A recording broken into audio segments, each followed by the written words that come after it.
Hello, this is Jay Frost speaking to you from, of course, the Philanthropy Mastermind series, and more particularly our How to Raise show today. Thank you so much for joining us. It's really great to, I was going to say see you, but actually I cannot see you at all. That would be not telling you the truth, but I do know that you're here. For those who are with us live, and it's really great to know that you're with us. This is going to be a great program. Today's session, of course, is on the 7 pillars of a thriving major gifts program. And it's going to be presented by our friend Jeff Schreifels, principal at Veritas Group, and I'll be introducing him to you in just a moment. But before I do that, of course, I want to welcome you and invite you to do what already a number of people are doing, which is to say hello to one another in the chat. We will be monitoring that throughout today, both our producer, Jack, and myself, and then we will be looking at that for any kind of information or questions that might arise. We also have a Q&A section. I really want to encourage you to utilize that. If you do have burning questions that you want answered by our guest presenter today, so please do feel free to use the chat as a way to communicate with one another, just as you're doing now, but also the Q&A as a way to make sure that that we get your questions addressed. There are usually a couple questions that come up right about now and throughout, and I want to address them immediately. One is yes, there will be a recording of this session, as there are of all of our sessions. So this will be placed over on the website of our sponsor, DonorSearch. Under the resources tab, you'll find recordings for the last 2 years. Although we have programs that go back to 2016, you'll find lots and lots of things right there on the DonorSearch site. Again, under the resources tab, where you can see each of our shows and the recordings. Additionally, if you're a YouTube fan, you can go right to the YouTube channel, the DonorSearch YouTube channel, and find them there. You'll see links to those. Again, in the chat today, Jack will be sharing those with you. Additionally, people often ask for the slides, and I'm happy to say that our presenter has been gracious in sharing not only his knowledge today, but he is sharing his slides as well. So you'll see an email come to you after the presentation today with links to both the recording and to the slides. So be on the lookout for that. If you don't see it, it's probably gone to your spam folder. But if for any reason you need another copy of any of that, or you just want to communicate with us, you can always write to me, jay@donorsearch.net, and you'll see that also in the chat as well. Of course, I do want to mention our sponsor, because this may be the only mention of them today, unless our presenter chooses to mention them for some reason, and that's DonorSearch. DonorSearch has been sponsoring this series, which now will have close to 145 episodes this year for the past 9 years. This is our 10th season. So once again, you can learn a lot more about this show and the others over at the DonorSearch site at donorsearch.net, but you can also learn a tremendous amount about your donors and the people who are likely to be your future major donors. So since this is all about major gifts today, I know you'll appreciate making a visit to DonorSearch and learning about their work. But today's presentation is not about them, it's about you. And that means that we're going to be focused on the content that you want to see and hear. However, I do want to make sure that you can be playing a role in what you see and hear in the future. So at the very conclusion today, when you leave the room, whether it's 5 minutes early or you wait until the very end, make sure you fill out the survey for us so that we can know what you want to see and hear in the weeks and months ahead. We really do pay attention. It really does matter to us, and we really do want to build this around you. Now, I'm thrilled to welcome today's guest, someone I've gotten to know in a variety of forms over the last couple of months, and that's Jeff Schreifels, principal at Veritas Group. If you don't know their work, you'll know a little bit more about it today, and I would encourage you to take a look at their website. You'll see a link to that in the chat as well as we get closer to the end today. Jeff is principal and owner of Veritas Group, the premier agency helping nonprofits create, build, and manage mid-level major gift and planned giving programs. With over 25 years in the field, he's developed, planned, and executed strategic fundraising and marketing efforts that have helped nonprofits raise well over $400 million. Before co-founding Veritas in 2009, he served as development director at multiple nonprofits and spent 12 years as senior strategist at the Domain Group, later part of Merkle, where he led record-setting campaigns for major clients. Through the Veritas Group Academy, Jeff has helped train over 5,000 fundraisers worldwide in major gifts, mid-level fundraising, and leadership. In fact, much of what he's going to share today, he's just come back from overseas sharing with literally thousands of people. His expertise includes strategic planning, donor analytics, program development, executive coaching. If I went on, he'd never have a chance to speak. So I'm going to stop right there and just tell you how grateful we are for Jeff Schreifels to be here today. Jeff, thank you so much for sharing. Hey Jay, thanks for having me. First of all, why wouldn't I mention DonorSearch? Right?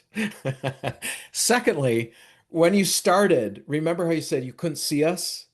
Well, I'm watching you and I'm like, I felt like you really could see us. Do you remember that show? Takes me back to when I was like 5. The show Romper Room. Do you remember Oh, that? yes. You remember when she at the end she would The like have this magic thing and she would mirror. say, I see.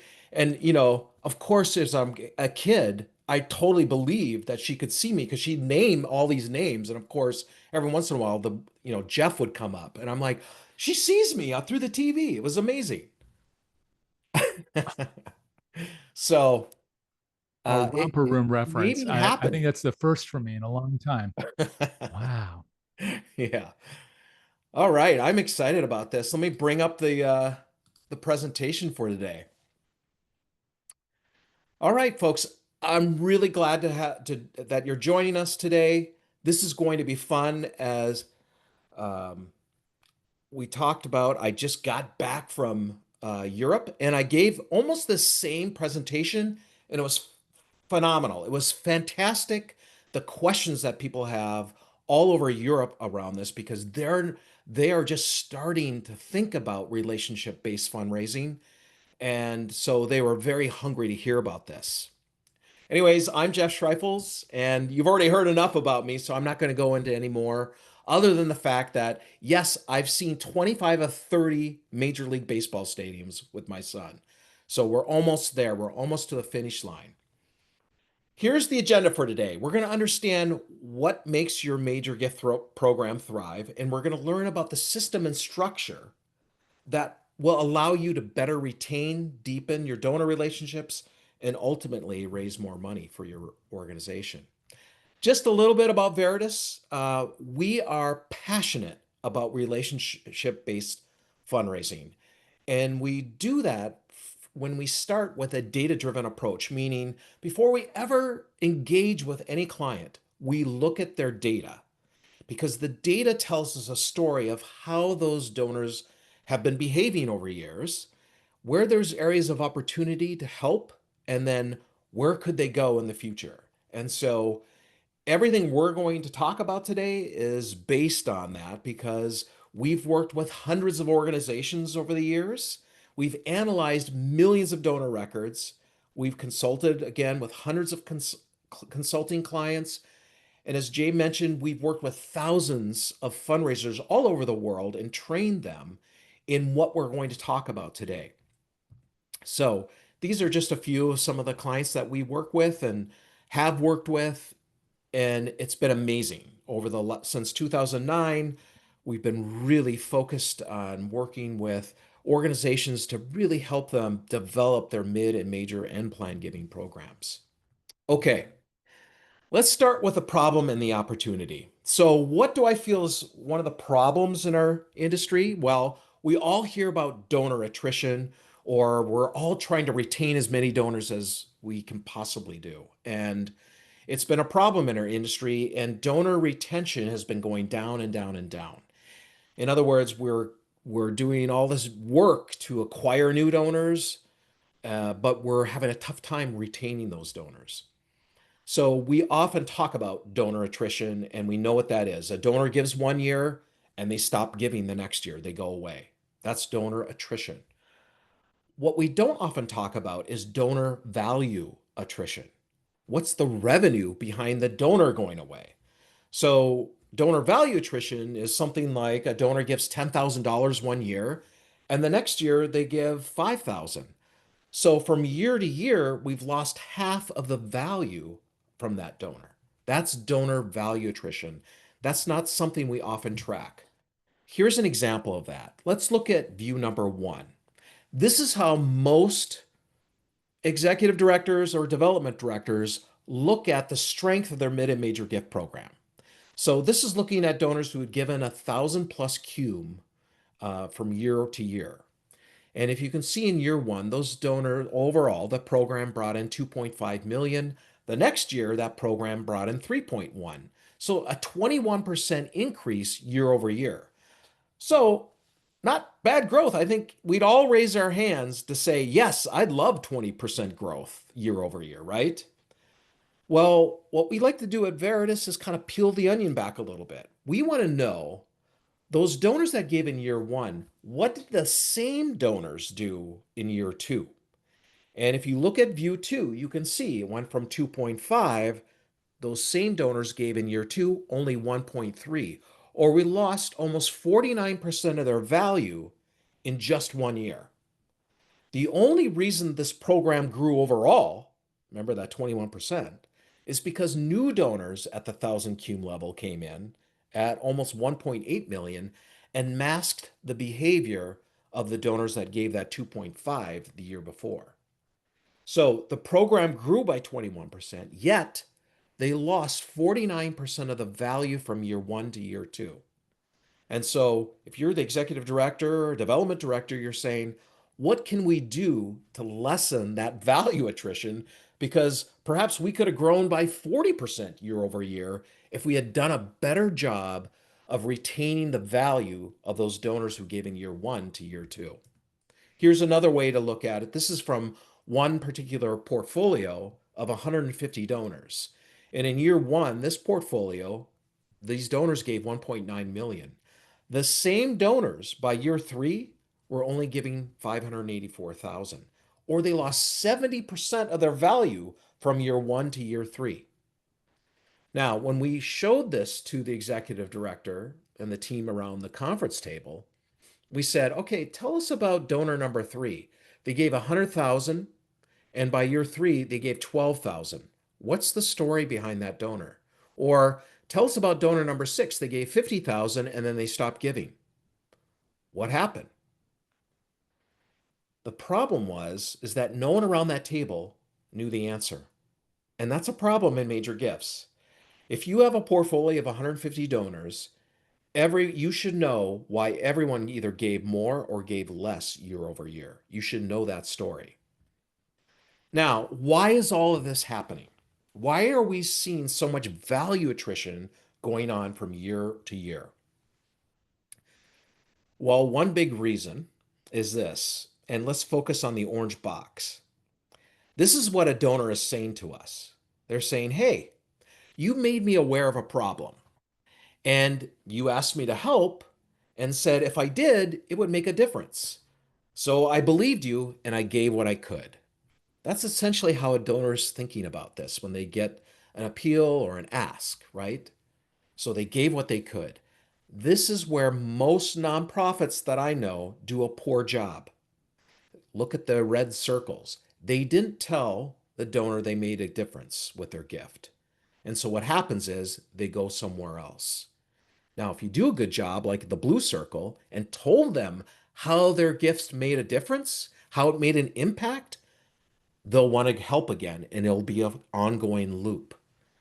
The reason why we see so many donors going away or their value going down is donors don't know why they made a difference. That's a big reason. In fact, it's the number one reason donors leave organizations. When they've been surveyed, why did you leave this organization? Why have you stopped giving? They'll tell you, I had no idea what my money did. I didn't know. They never told me. Now, I really want to stress this point because most nonprofits fail miserably at this. So I'm going to tell you a story. So I was working with this one executive director a few years ago, and he called me and he said, Jeff, I'm going to tell you a story, and I'm embarrassed to tell you this story, but I know that you speak to a lot of people, and I want you to tell them this story that happened to me because I don't want them to make the same mistake. So I was like, well, what happened? He said, look, I was out for breakfast with a donor and we were, talking, and out of my corner of my eye, I noticed another one of our donors at the same restaurant. So after I was done with my meeting, I went over to that other donor and I said, hey, John, how's it going? Haven't seen you in a while. I hope everything's well. And started doing this little chit chat. And he noticed from John that something wasn't right. And Bob, the executive director, said, I just had to ask him because there was something not right with him. He just seemed off a little bit. So I said, John, hey, is everything okay? And John kind of was like, well, actually, about 6 months ago, I sent in a gift um, for $25,000 and I never heard a thing. Bob was mortified. He was like, I had no idea. He didn't even know about this gift. And for this organization, that $25,000 was a big gift. So he goes, let me find out what happened. So he goes back to the office, says, hey, to the staff, I ran into John and he said he gave a $25,000 gift and never heard anything. And you could see the staff was like, yeah, um, he gave that gift around the holidays and it was busy and he got a receipt, but, we were going to get back to him. We never did. And it was a mess. Basically, they had forgotten about John. So Bob says, hey, you've got to go. You really need to put together a report. What happened with this gift? So they did all that. And Bob calls the donor back and he says, John, I'm really sorry. I feel terrible about this. Here's what happened. Give him the whole story. We're going to send you a report. And the donor says this to him. He said, Bob, I don't want you to be too upset about this because when I gave you $25,000, I also gave 7 other organizations $25,000. And I only heard back from one organization. One. And that one organization was this little food pantry in West Virginia run by an 87-year-old woman. And she had written a 7-page handwritten letter outlining everything that she did with that $25,000. So you know what the donor did the next year, right? That's right. $200,000 to that little food pantry. Now, that is one story that I've got, but I've got many, many others that's very simply the same. We don't do a good job of this. And if we could get this right, if we could invest in the infrastructure in our organization around reporting back the impact, thanking donors properly, reporting back on impact, and telling donors how their gifts are making a difference, we would do a much better job of retaining them and retaining the value and increasing the value of the donor. So I wanted to tell you that story, and I want to spend some time on that because it's so important. So let's understand the major gift pipeline a little bit. So this is what a healthy nonprofit pipeline looks like, from donor acquisition all the way up to plan and capital gift, where they make those big gifts or last lifetime gift, legacy gift. We want to make it as easy as possible for a donor to give to their heart's content. That's what we're supposed to be doing. Unfortunately, we create barriers along this pipeline that prevent donors from actually giving to their heart's content. It could be strategic, it could be internal things that we do.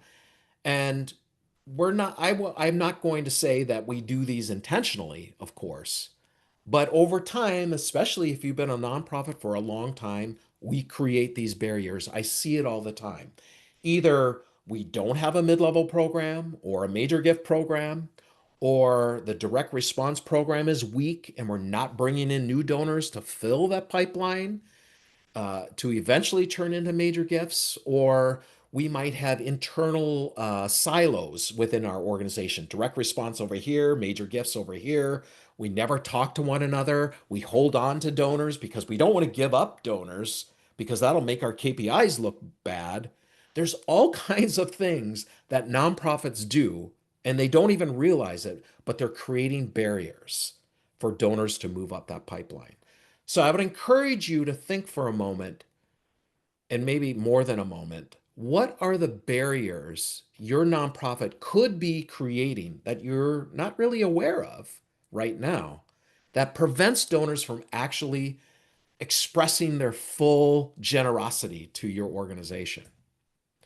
Now, with major gifts, this is typically what we see when we start to build and as it grows. So for a return on investment. So when you're just starting a major gift program, you might only see a return of, for every dollar you spend, $2 to $3 in return. As you start to grow it, however, after a couple of years, that needs to move into the 1 to 3 to 1 to 8. So for every dollar you're spending investing in major gifts, you're getting $8 back. And as it matures, you're getting at least 10 to 1, even greater. We see major gift programs delivering 25 to 30 to 1 ROI if it's a mature program and they're really a robust program. So just so you know, when you're starting out, don't expect that it's going to be a big net revenue producer right away. It takes time to build a major gift program. Now, the thing to think about with a portfolio is it has two purposes. One is you're trying to secure funds for your program, and at the same time, you're trying to fulfill the donor's passions and interests. And it works all together. If you're fulfilling the donor's passions and interests, you will be securing funds for your program. That's what a portfolio is all about. That's what you're trying to do as a fundraiser. And as you know, you must have the revenue minus expense that delivers the net revenue for your program. Your major gift program, once it's established, will be the program that brings in the most net revenue of all of your other fundraising strategies. It should be, at least. And here's one way to look at it as you build a portfolio over time. If you start in year one, you've got 150 donors, and in this scenario, they bring in a value of $800,000. Now, over the time, you're growing this by the revenue. You're not growing it by the number of donors. The number of donors stays the same. It's still 150 donors, but by year 4 in this organization, you can see it grew to $1.8 million. Now, how does that grow? It's growing because over time, some donors come off that aren't really major donors. New ones come on that are really major donors. And the revenue per donor increases because you're developing these relationships with them. And over time, you're building the trust and you're going to be asking for greater and bigger gifts over that time. So the value and donor attrition decreases over time and the value of those donors increase. This is how you see portfolios grow in a healthy major gift program. And before we get into the pillar part, one last thing is to really understand what your role is as a major gift officer. Your role is really to be that bridge between the donor and their desire to change the world and find joy in their giving, and all the different projects and programs of your mission that are helping change the world. Your job is to be the bridge between those two. And this is why I always say when I'm talking to major gift officers, you have the greatest job in fundraising. Every day when you wake up, you get to be that bridge between the donor and their desire to change the world and all of these programs that are doing just that and making it happen. I don't, I can't think of anything greater. I can also say that it's probably one of the toughest jobs as well, because it is no easy task to do that and to be able to understand that it takes time, it takes perseverance, persistence, it takes patience. But it is also the most rewarding role, I believe, in fundraising. All right, let's talk about the 7 pillars. Now, these 7 pillars, as I said at the beginning, we've worked with hundreds of organizations. We've been doing this for almost 2 decades now. These 7 pillars, I know for a fact, if you embraced these 7 pillars and injected them into your overall major gift program, you will be successful.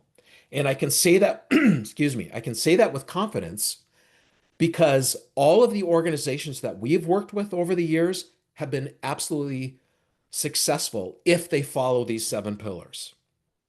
And it's not easy, um, but it's not groundbreaking. This is common sense work that is hard, but if you pull it off, you will see the success of it. Okay, let's start with number one. The first pillar is really understanding where you are with your data. You want to know donor behavior. You want to know your donors' attrition rates and value attrition rate.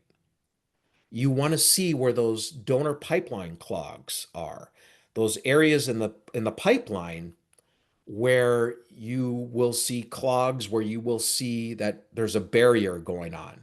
Donors are not moving through it, and you'll be able to see in the data where that is. You'll also be able to look at gift officer performance with your data. How have they been performing year over year? And then how are their donors performing year over year? And then you'll also be able, if you assess your data correctly, you'll be able to give yourself a 5-year vision, a forecast, if you will, if you actually implemented a disciplined major gift program, where could that program grow? That is essential for board, for leadership to be able to say, okay, I can see where we can go. This is why we'll invest in it. That was pillar number one. So, pillar number two is qualifying your donors. This is absolutely one of the most essential of all the pillars. And I'll tell you why. Many times when we get into the data and we start looking at an organization, we will see portfolios of 300, 500, sometimes even more, 700 donors in one portfolio. And first of all, that's not even there's no way you can effectively cultivate and steward a portfolio of that size. What's happened is that over time, donors give a certain amount and they just get put into portfolios, and it's up to the major gift officer to reach out to them and to try to establish some kind of relationship with them. And so what happens when they haven't gone through a qualifying process, we see major gift officers completely overwhelmed. Their job is not fun because essentially what they're doing is reaching out to donors that really don't want to be uh, in a relationship with you. And so, what we do always before we start the program with folks, before we start developing a portfolio, is put donors in a caseload pool. So, if you wanted a caseload of 150 donors, we know that you need a pool of at least 450 to be able to get to 150. And the process is to go through these steps, these 7 to 9 touch points over time that could take somewhere between 3 to 4 months with every donor to qualify, to find out, do they want a relationship with us? Because just because they gave a gift that may qualify them as a major donor doesn't necessarily make them a major donor. You need to reach out and somehow be able to get from them that they want that relationship with you. So there's a number of touches that we do. And I will say this, you're not going to learn everything in this particular webinar, this in 1 hour and do it all. I can say that in our website, we have a free white paper that goes through every one of these steps in great detail. So if you went to veritas.com and got the white paper, you would be able to get all of these steps and what each means. But I'm just giving you an overview that it takes time and you need to be persistent and patient and don't give up after 1 or 2 attempts. Okay, so this was setting the expectation again. We have found over the years that only 1 in 3 donors that meet your metric for major gifts actually wants that relationship with you. So that means 2/3 of them don't. That's a lot of rejection. 2 and 3 will eventually say no. So you need to have that expectation going in. Remember, if you didn't have one portfolio and you need to fill a full portfolio of 150 donors, you need 450 that met your metric to actually get to 150. So you need to have that expectation. All right, pillar number 3, tiering your donors. Now, once you put those donors who are qualified into a portfolio, you need to tier your donors A, B, and C.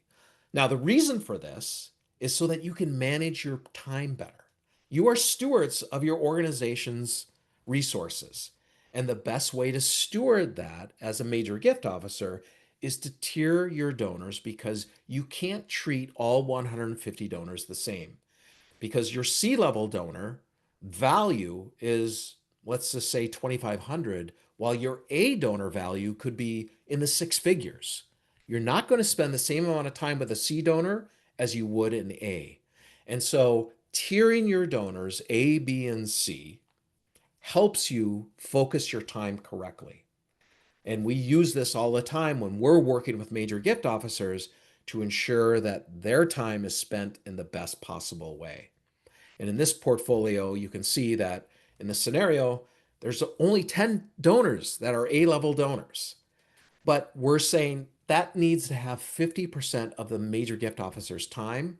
Why? Because usually the A-level has almost half of the total value of that portfolio. And as you can see, the strategy there is super personal and less personal as you go down to C. But very important that you tier your donors. Um, when you're tiering, your initial tiering is really based on capacity and inclination of the donor. Obviously, tier A has the fewest, the highest personalization and time spent. And also remember that these are fluid. Donors go up and down these tiers as you find more information about them. You get to know them and realize, oh, they're really not a B donor. They should be an A-level donor. Or that's really not an A-level donor. Maybe they're probably more a B-level donor. All right, pillar number 4, setting individual revenue goals.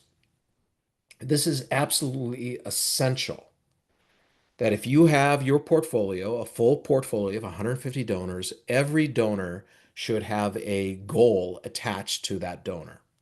And you should cash flow that goal throughout the year, meaning you will know when to expect that gift, whether you're doing a solicitation in June or in November or whatever it is. The reason for cash flowing is so that management and you know exactly what is expected every month. And while some of those might be fluctuate a little bit based on when the donor actually gives their gift, you have a pretty good idea of what is expected. It's a great management tool, and it's also a great way to keep you as a major gift officer accountable to the goals that you set. So every donor should have a goal. When you first do the goal setting, it's tougher because you're looking at previous giving behavior, and you might not know all the donors yet in your portfolio, but you do your best job of setting that goal. And every year, as you're working with these donors, it gets easier and easier to set goals because now you really know these donors and know what to expect. And then pillar number 5 is to create a plan for every donor in your portfolio. So you've now got a goal, it's cash flowed. So the plan is, how are you going to achieve the revenue goal? And so for every donor, you need to have a strategic plan, and you need to have it worked out so that you, as a major gift officer, or if you're managing someone, you know exactly what that major gift officer is supposed to be doing every day. You have the goal in the plan, you know their passions and interests, you know their communication preferences, you know something about them personally. All of that gets put into a plan so that every month there's at least one touch point that you're reaching out to donors in a certain way. Either it's going to be a solicitation, you'll put that in into the plan. You're putting things called YMADs, you made a difference. These are the reporting back things. Whether it's a formal report, whether it's an informal video or a thank you card or just an email or even a text, letting the donor know what their gifts, how their gifts are making a difference. Having a plan and a revenue goal for every donor is absolutely essential for being successful in major gifts. I often hear from people, oh, well, we only put our top, 10 donors that have a plan, and then the rest is kind of like whatever we want. And I'm like, no, you need to have a plan and a revenue goal attached to every donor. Those touch points that we talked about, there can be numerous types. There can be a problem or a gap statement type of touch point, obviously, a solicitation, thank yous, of course, you made a difference pieces, and then personal connections. As you get to know these donors more, obviously, you're going to reach out with things. Say they're interested in, I don't know, fly fishing. You might be run across a magazine around fly fishing and cut it out and send it to them. Those are the kind of things that you would do as a major gift officer to let the donor know that you know them. Donors want to be known. And this is a great way to do that. Some of the you made a difference pieces could be impact reports, they could be project reports.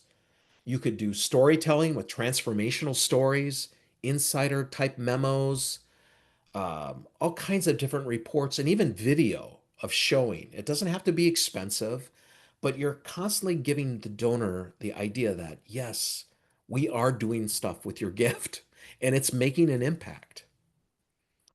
Okay, pillar number 6 is creating compelling donor offers. And a great donor offer has a compelling need, a believable a solution for the donor to actually adopt.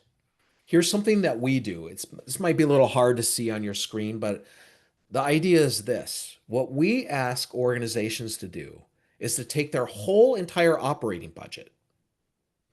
And within their operating budget are all the programs and projects that they do that makes it up, right? Including all their overhead. And so we sit down with finance, with program, and with the executive team and go through a series of like, what do you all do? What are all your programs? What do they actually cost? What has already come in from other revenue, either gift in kind or government funding or foundation funding towards that program? And what do we have left that we need individuals to fund?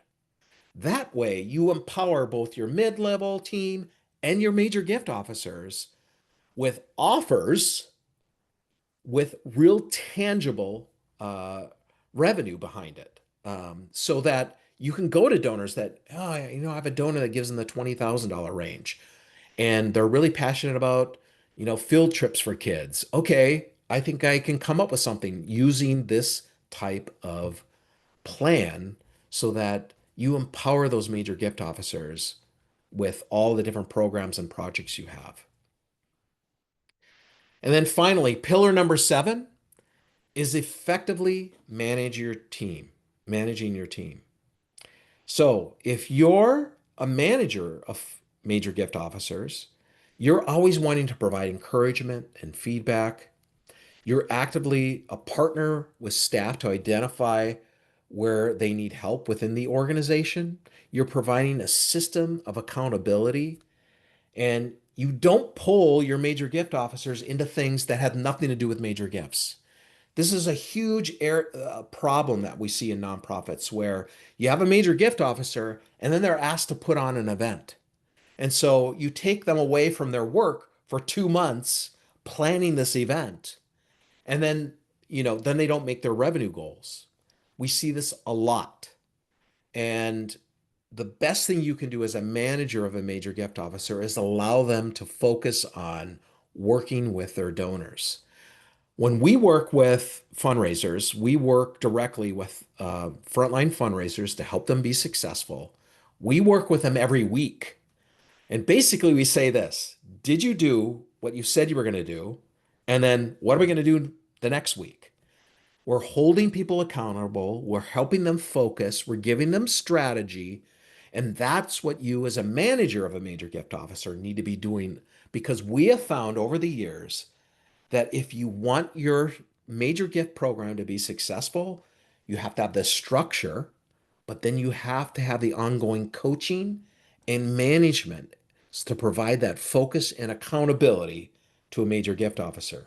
It's really, really important. So managers need to train, create the right plan, help coach, report back, and keep the team accountable regularly. This is where many nonprofits fall down. They don't value management. They love it when major gift officers are bringing in the money, but providing the management, the training, paying their people well, actually seeing their people as part of the mission of that organization, many nonprofits are struggling with that. And so your organization could be far ahead of others if you really started to value management and come alongside people to help them be successful in their work. So, really, what are the goals and objectives of your major gift program? It's really learning the passions and interests of your donors, increasing net revenue from donors through more meaningful interactions. Identify those donors in your portfolio that can make that transformational 6, 7, 8 figure gift, and then building a relationship of trust and connection with your donors. If you can do those, you will see your major gift program thrive. Now, let's look at some of the metrics we look at. So, just to reiterate, a full portfolio is no more than 150 donors. You tier those donors A, B, and C, A having the most personalization. You're tracking meaningful connections. Meaningful means where you're building upon the relationship with that donor. You're building that relationship, either deepening the relationship to the organization or towards a gift. And you're recording everything in your database. Very important. And then you have a system for long-term tracking of your donors. So you can look back 5 years from now and say, here's how that relationship with the donor has evolved. Here are all the things we've done with that donor. Here's what they've said to us. Here's what we've sent them. Here's what they're passionate about. You want a system, in your CRM system should be full of information about every donor in your portfolio. Here's some of the bottom line metrics that we look at versus some of the current metrics you see. There's a lot of, everyone wants to track everything. We don't need to do that. We want to track total dollars raised, the number of meaningful connections, number of stewardship calls, the number of solicitations. And then at the end of the day, we want to be able to say, did the major gift officer work their plan for each donor? The only way you can know that is one, that they have a plan, and two, that you've worked with them on a regular basis to ensure that they've worked that plan. Because at the end of the day, major gifts is volatile. So you might, let's say, have a portfolio goal of 1.5 million. One of those donors might have a goal of $500,000 and something happens to that donor that's outside of your control. And they can not only give $50,000. So the major gift officer is going to be well under their goal. Is that the major gift officer's fault? No. Why? Because they did work their plan and something happened outside of them that they had no control of, that affected their goal. If you're a good manager, you know this. And if they're good, they're telling you what's happening with their portfolio along the way. So that is what we always do. When we're working with a major gift officer at the end of the year, we're looking at, did they work their plan? And if we can say yes, more often than not, they do meet or exceed their goal. There are times, though, that something happens outside of their control that they don't meet their goal, but they still work their plan. And that's all you can do as a major gift officer. So those are some of the basic performance metrics. So how do you get started If you don't have any major gift program, get development, finance, and program together because they're all going to be needed. You need to have what I would say a culture of philanthropy within your organization to develop a strong major gift program. You need to spend time really focusing on data so you know what your baseline is, who your donors are, how they've already been behaving, and then customize your process to work for your organization. So, Jay, this is now a great time for questions. I hope we have enough time for take Excellent. some. I will. I think we will, but I know there are no questions there now because people have been watching you present. So I want to give them a minute to go ahead Yeah. and load those questions up. But frankly, I thought this was so great, and I really appreciate all of it. One thing keeps reverberating. It was actually much earlier in the presentation, the Okay. way you talked about that one example of how much more revenue was raised from that one person because they were simply doing what we should all do, which so few do, and that's send out those notes. Yes. That $25,000 donor who turned into a $200,000 donor. I mean, I hear this over and over and over. If people would just follow some of what you're recommending here. And it's just simple stuff, right? It is not, this is not some crazy strategy. This is not some groundbreaking thing. It is just doing the right thing. And Yeah. oftentimes we feel like we just don't have the time, or I see many large organizations not put resources into it. And it's like they're great at taking the money and getting that check in the bank as quickly as possible. But reporting back, you know, or thanking Yeah. properly or efficiently, it doesn't happen. It's like we And I'm love getting already the checks in, we don't like reporting back on it. right. And I think like is the operative word because it's not always about tech. We've got a couple questions in here already queued up that I'm going to get to in a second. I want to give other people a chance to go ahead and list anything that comes to mind. And if it seems like it's very unique to your organization, that's fine too. I don't even Yeah, have to read your names.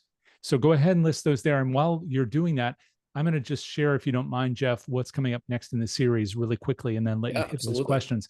So tomorrow, that's June 27th, if I have my calendar right, the Right. PM podcast, which you have been on. So I want to encourage people to listen to your episode. It was a great conversation we had, including the 1,000 mile bike ride. And again, things like that really stick out in my mind. So do listen for that. You can hear the podcast wherever you like to listen and also on the DonorSearch's YouTube channel. But with the one that's dropping tomorrow is with Dwayne Ashley, who's the founder of Bridge Philanthropic Consulting. We hear about his journey and how the firm he launched in 2016 has already worked with an array of social justice nonprofits to raise close to $2 billion. It's a really fascinating story.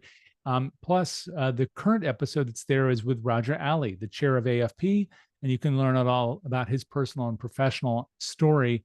Before, of course, he took the leadership on the board of the world's largest professional fundraising association. So look for all that wherever you like to listen. And then next Tuesday on Frontlines of Social Good, which is our news and views show, we're going to have the top 5 gifts of the week, of course, the news of the day, and a couple interviews with change makers on the headlines impacting your work. We had this session this Tuesday all about Giving USA, and that's already recorded and available for you. And next week's will be just as impactful. And then finally, on this show, How to Raise next Thursday, we'll be welcoming Shelley Watts for a presentation on what she calls the ripple effect, how clean data and compliance can drive revenue. So again, join us for all Got a of that. lot going on. We've got a lot going on, and there's a lot going on in the Q&A right now. So thank you for that. I'll start with Ryan's, which is how important is a CRM to these plans? Vitally. So, unfortunately, Jay, we see in CRMs the inability to plan well with them. And this is why we've created what we call the donor engagement plan. It's actually like a supersized Excel program that we give to our clients that don't have a CRM that is able to plan ahead because we want a major gift officer to be able to plan and know exactly what they're doing with their donors. Unfortunately, many CRMs are not great on the major gift side. They're built around the direct response side and they do a great job of that. they just haven't caught up on the relationship based side yet. So we often use that. And actually, there's one that you can download for free on our website. Um, we have one that if you want to use as a planning tool, but it's vitally important. CRMs, especially on actually obtaining the information and making sure that you're putting that information into the uh, the donor base, because you as a major gift officer, you're not going to be there forever, but the donor is. And you want that donor's story to be told correctly. And putting all that information in the donor base is probably the greatest gift as a major gift officer you can give the person coming behind you. I could not agree more. File those contact reports, please. So, and then we have a question here about, let me see. It's from Daniel. I'll take the liberty of reading the first names. I work with many old-fashioned nonprofits, Daniel says, trying to bring them into the modern day. How would you start to bring them along?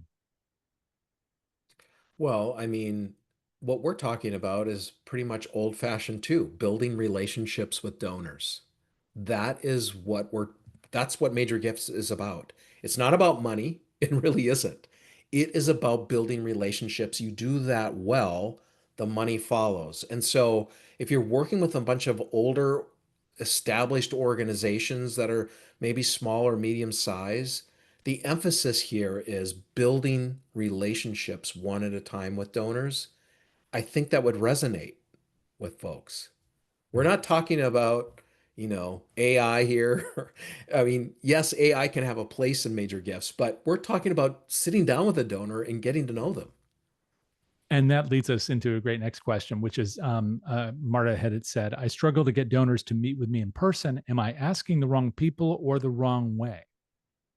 Well, I go back to the qualifying part. Pillar number two is qualifying donors. You may have donors in your portfolio that really don't want to meet, that don't want a relationship. Remember, only a third of donors that we have found that make a major gift actually want the relationship. So, my guess is you probably have a number of donors that you really haven't qualified, haven't had the discussion. Do you want this ongoing relationship? I can guarantee you that if you've gone through that, now you have a portfolio full of donors who actually want to relate to you. That's a different ball game. That means they are getting back to you. They will reach out, um, and it's very difficult to go through that process because it's arduous. But once you're there, it makes your life as a major gift officer so much easier, and we've seen it over and over again. Right? Qualification is so important. And we have a question from Courtney who says, can you give some examples of how to personalize types of YMAD? What are Sure. YMADs you might recommend for tier A Yeah. versus tier C donors? Yeah. So let's just take, for example, a donor newsletter, right? So let's say your organization puts out 4 to 6 of those a year. So for every donor newsletter in an A level, you might have a cover letter and a handwritten addressed envelope with that newsletter that specifically talks about something in that newsletter. Now, a B level might be a little note. A C level might be just a sticky that says, puts it on there and says, "Hey, I was thinking about you. Go to page 5." Something like that. For 150 donors, that is a doable thing, but you can see the level of personalization would be less and less, but still it's personalized. It stands out. And then we have a question from Jackie who says, first of all, great presentation. So thank you for that, Jackie. How can MGOs help send a message to management to involve us less in event planning and mid-level activity? So I guess, in other words, into the things that you've been talking Here's what about we this have hour. found. When you've gone through the process of creating revenue goals and a strategic plan for every one of your donors, and you lay that out to your boss, and then you say, look, this is going to take all of my time. If you want me to do something outside of this, it's going to take away from revenue. And this is what we say. We are an advocate on when we work with a client. We're the advocate of the major gift officers. So we'll tell their manager and their executive director, anything you do to take away from an organization, from a major gift officer, could result in about 20 to 30% less revenue. Now, if you want to do that, that's what you could expect. I know there's plenty more that we could address here, but maybe just ask you this. If you were going to recommend that people take all this into account and then just take away one thing to start with tomorrow, what would that one thing be? To start, here's so many people are like stymied by, oh, I can't create this. I'm just a one person shop. I can tell you this: we've worked with people that are they're just on their own, who've taken our courses and didn't know what to do, but they decided they were going to do it anyway, and they dedicated a percent of their time to do it. And they only have 10% of their time. Fine. That means they can only cultivate 15 donors. That's fine. You're starting that major gift program. But you can do it. And that's the idea, is like, just decide that yes, you're going to do it. You all have major donors in your, whether you think so or not, you have major donors. So it's a matter of deciding how much time you can devote to it and just start. Thank you for all this, Jeff. Really do appreciate it. And once again, everybody, especially for those who might be listening at this point more than watching, you can find out more about Jeff and his work at Veritas Group. That's Veritus group.com, where you have all those resources available. But Yeah. don't forget that you're going to be receiving an email if you're here with us live, letting you know that there's a link right there. And you Oh, can great. grab the recording as well as the slide deck. So do check out Veritas and look for that email and join us for some of the sessions we have coming up just next week. You can learn all about that at the DonorSearch site, donorsearch.net, under the resources tab, as well as learn a lot about your donors while you are there. But don't leave without filling out that survey so we'll know what to do for you in the weeks ahead. Till next time. Thanks, everybody. Thank you, Jeff. Really Thank you. appreciate it.